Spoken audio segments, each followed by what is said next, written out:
Hey guys, Justin here. So on Wednesday, Chinese EV stocks NIO, Li Auto, and Xpeng were all down in early hours trading, and only NIO was able to claw its way back to achieve modest gains for the day.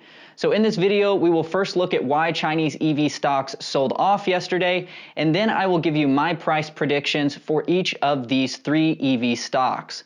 But first, if you are new here, please consider hitting that subscribe button. I upload videos every week on the stock market and investing, and I have been investing for over 10 years, during which time I have had very good annual returns. And over the past year in my personal investing account, I have drastically outperformed the market. So if you want to make more money through investing, hit that subscribe button. Now, the big news that came out Wednesday afternoon was that China was opening an investigation into two specific Chinese EV startups.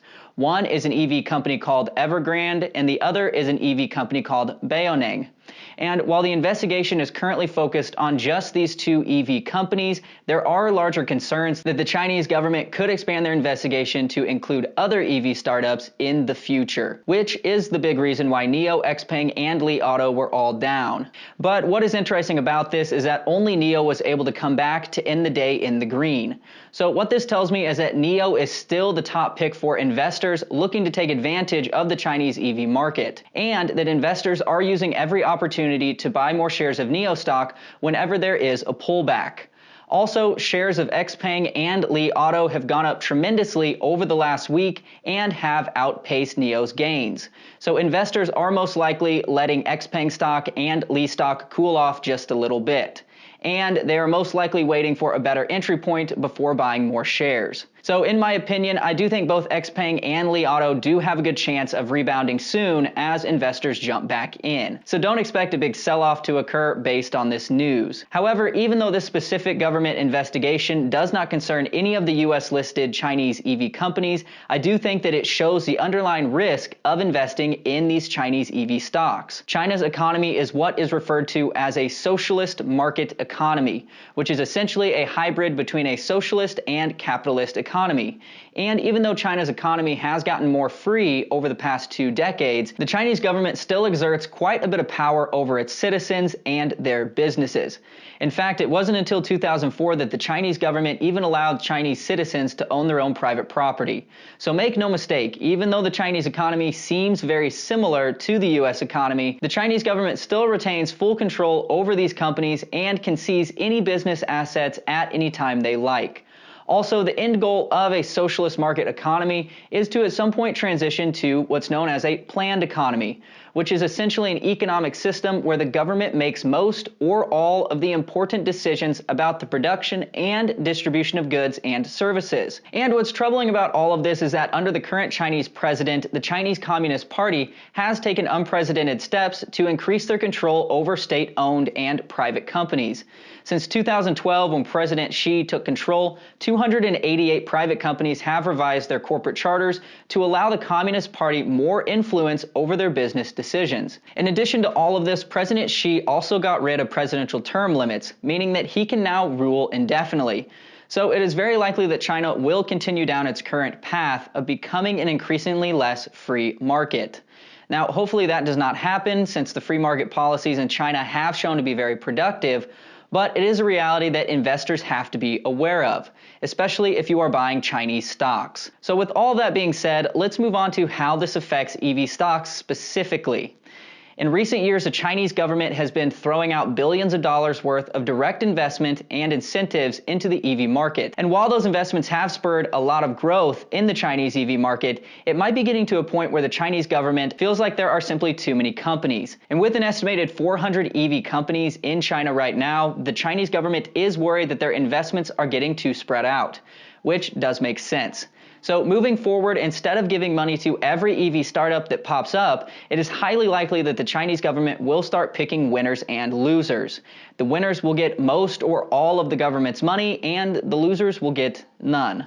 Meaning that over time, the EV companies that the government prefers will grow stronger, and all of the other EV companies will slowly fade away. Now, what analysts are concerned about right now is that instead of letting that process occur naturally, the Chinese government is supercharging the process, and they are doing it by going after EV companies that they suspect are committing fraud. Now, in my opinion, using fraud as an explanation is simply a way for China to justify getting rid of some smaller EV companies without concerning investors, which is what I believe China is doing right now by investigating Evergrande and Baoneng. Now, to be clear, even though I am not a fan of the Chinese government, it is possible that there are some EV startups that really are taking advantage of the government's free money, which does happen in the US and is a problem for all countries when governments start handing out free money. Now, in China specifically, what is happening is that some of these small EV companies are relying solely on government money to stay afloat, and some are even using their status as an EV startup to acquire land at rock bottom prices, which are both practices that should definitely be investigated. But like I said earlier, the concern is that the Chinese government will start picking winners and losers, and that they will use their regulatory power to get rid of the losers. Now, this shouldn't be too concerning for investors of the Chinese listed EV companies right now, because this is probably a situation that will take many years to play out. Also, nowhere in this specific investigation is NIO, Li Auto, or Xpeng even mentioned. So again, even though this could one day potentially cause problems for the big EV companies like NIO, Li Auto, and Xpeng, it shouldn't be a concern right now. However, knowing that massive regulation could hit the Chinese EV market soon means that NIO stock is most likely the top Chinese EV stock to own right now.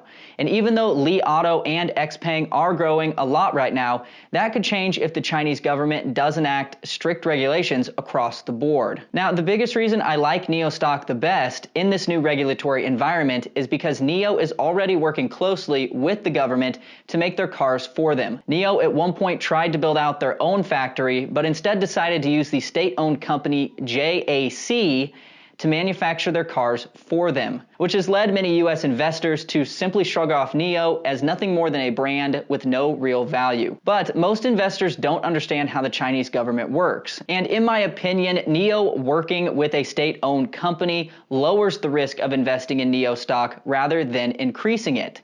And this is because at the end of the day, NIO could receive much more financial support from the Chinese government than other EV companies, which does make sense because the government already has a vested interest in NIO being successful.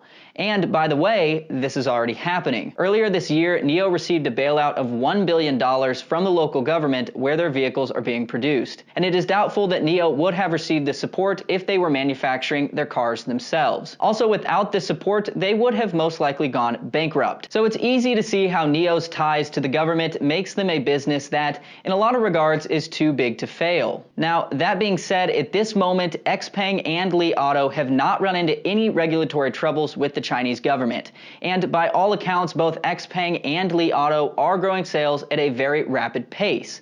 So I am still bullish on both Xpeng and Li stock. In fact, I recently added Xpeng to my portfolio on the dip yesterday, and I might even buy more shares if they continue to perform well. So I do have high hopes for Xpeng and Li Auto moving forward. But in my opinion, the most important factor to consider when evaluating Chinese EV stocks is sales growth. And sales growth is the most important factor in my opinion because the Chinese government will start by going after the EV startups that don't produce any vehicles at all. And once the government has weeded out all of the EV startups that really aren't being very productive, the next step will be for them to go after the EV startups that produce cars but don't really sell many. And in my opinion, they will keep going further up the food chain until they reach the level of consolidation that they feel is ideal. So the sooner an EV company can start selling EVs and grow their sales, the more likely they are to survive over the long term. Also, like I said earlier, the Chinese government will soon start picking winners and losers in the EV space. So if Li and Xpeng can keep growing their sales to the point that they become big enough, then they could potentially be picked as one of the winners, which means that they could get assistance from the government. And that would give them a big competitive advantage over other EV companies. So hopefully you found this video interesting because I did do quite a bit of research for this video and even I learned some things that I did not know. So if you enjoyed the content, make sure to hit the like button. Also, make sure to subscribe as I do plan on making more videos about NIO, Xpeng, and Li Auto stock. There are so many different things to consider when buying these stocks, and it would be impossible for me to cover all of them in a single video. So hit the subscribe button and the bell icon so you don't miss out on any of those upcoming videos. And with that, thanks for watching, and I'll see you in the next one.